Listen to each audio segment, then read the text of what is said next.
ಎಲ್ಲರಿಗೂ one step to success smart ಕ್ಲಾಸಸ್ಗೆ ಸ್ವಾಗತ. ನೋಡಿ ಫ್ರೆಂಡ್ಸ್, ಭಾಳ ದಿನದಿಂದ ನೀವು ಕಾಯ್ತಾ ಇದ್ರಿ ಯಾವಾಗ ವಿಲೇಜ್ ಅಕೌಂಟೆಂಟ್ ಆಫೀಸರ್ ಹುದ್ದೆಗಳಿಗೆ ಅರ್ಜಿ ಪ್ರಾರಂಭ ಆಗುತ್ತೆ ಅಂತ.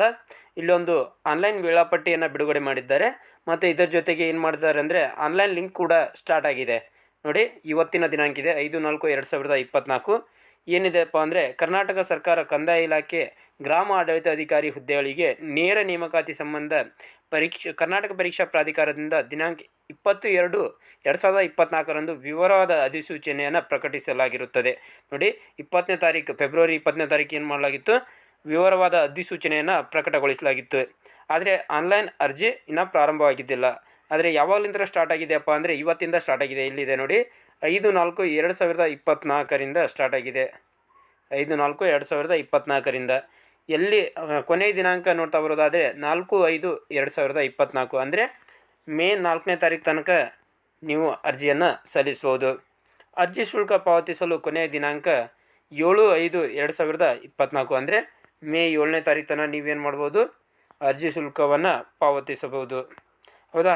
ಆನ್ಲೈನ್ ಅಪ್ಲಿಕೇಶನ್ ಸ್ಟಾರ್ಟ್ ಆಗಿದೆ ಅಂತ ನೀವು ಕೇಳ್ತಾ ಬರೋದಾದರೆ ಆನ್ಲೈನ್ ಅಪ್ಲಿಕೇಶನ್ ಸ್ಟಾರ್ಟ್ ಆಗಿದೆ. ಬೇಕಾದರೆ ನಿಮಗೆ ಪ್ರೂಫ್ ಸಮೇತ ತೋರಿಸ್ತೀನಿ. ನೋಡಿ, ಇಲ್ಲಿ ಕ್ರೋಮ್ನಲ್ಲಿ ಹೋಗಿ ನೀವು KEA ಅಂತ ಟೈಪ್ ಮಾಡಿ, KEA.kr.nic.in ಅಥವಾ KEA ಅಂತ ಟೈಪ್ ಮಾಡಿದರೂ ಕೂಡ ನಡೆಯುತ್ತೆ. ಈ ರೀತಿಯಾಗಿ ಒಂದು KEA ವೆಬ್ಸೈಟ್ ಓಪನ್ ಆಗುತ್ತೆ. ಈ ರೀತಿಯಾಗಿ ವೆಬ್ ಪೇಜ್ ಓಪನ್ ಆದಾಗ ನೀವೇನು ಮಾಡಬೇಕಪ್ಪ ಅಂದರೆ ಇಲ್ಲಿ 3 ಡಾಟ್ಸ್ ಕಾಣ್ತಾ ಇದೆಯಲ್ಲ, ಈ 3 ಡಾಟ್ಸ್ ಮೇಲೆ ಕ್ಲಿಕ್ ಮಾಡಿ ಇಲ್ಲಿ ನೇಮಕಾತಿ ಅಂತ ಬರುತ್ತೆ. ನೇಮಕಾತಿ ಮೇಲೆ ಕ್ಲಿಕ್ ಮಾಡಿದ ನಂತರ ಗ್ರಾಮ ಆಡಳಿತ ಅಧಿಕಾರಿ 2024 ಅಂತ ಇದೆಯಲ್ಲ, ಇಲ್ಲಿದೆ ನೋಡಿ, ಇದರ ಮೇಲೆ ಕ್ಲಿಕ್ ಮಾಡಬೇಕು.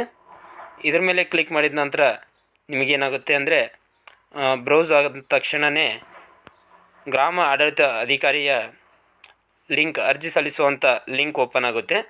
ಇಲ್ಲಿ ನೋಡಿ, VA ನೇಮಕಾತಿ ಆನ್ಲೈನ್ ಅರ್ಜಿ ಸಲ್ಲಿಕೆ ಲಿಂಕ್ ಇಲ್ಲಿದೆ ನೋಡಿ. ಈ ರೀತಿಯಾಗಿ ಲಿಂಕ್ ಇರುತ್ತೆ. ಇದರ ಮೇಲೆ ನೀವು ಕ್ಲಿಕ್ ಮಾಡಿದ ತಕ್ಷಣ ಅರ್ಜಿ ಸಲ್ಲಿಸುವಂಥ ಲಿಂಕ್ ಈಗ ಜಸ್ಟ್ ಅದರ ಮೇಲೆ ಕ್ಲಿಕ್ ಮಾಡಿದ ತಕ್ಷಣ ಈ ರೀತಿಯಾಗಿ ಓಪನ್ ಆಗುತ್ತೆ.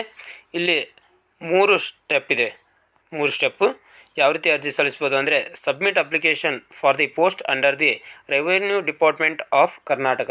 ಇದರ ಮೇಲೆ ನೀವು ಕ್ಲಿಕ್ ಮಾಡಿ ಅರ್ಜಿಯನ್ನು ಸಲ್ಲಿಸಬೇಕಾಗುತ್ತೆ.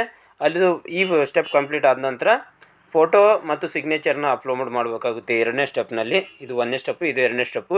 3ನೇ ಸ್ಟೆಪ್ನಲ್ಲಿ ನೀವು ಶುಲ್ಕವನ್ನು ಪಾವತಿಸಬೇಕಾಗುತ್ತೆ. ನಂತರ 4ನೇ ಸ್ಟೆಪ್ ಏನಿದೆಪ್ಪ ಅಂದರೆ ನೀವು ಪಾವತಿ ಮಾಡಿದಂಥ ಶುಲ್ಕವನ್ನು ಪರಿಶೀಲಿಸುವುದಿದೆ. ನೆಕ್ಸ್ಟ್ ಪೇಮೆಂಟ್ ಕಂಪ್ಲೀಟ್ ಆದ ನಂತರ 5ನೇ ಸ್ಟೆಪ್ಪು ಅರ್ಜಿಯನ್ನು ಪ್ರಿಂಟ್ ಮಾಡ್ಕೊಳ್ಳೋದಿದೆ. ಇದರ ಮೇಲೆ ಕ್ಲಿಕ್ ಮಾಡಿದ ತಕ್ಷಣ ಸ್ವಲ್ಪ ಲೋಡ್ ಆಗ್ತಾಯಿದೆ, ವೇಟ್ ಮಾಡಿ.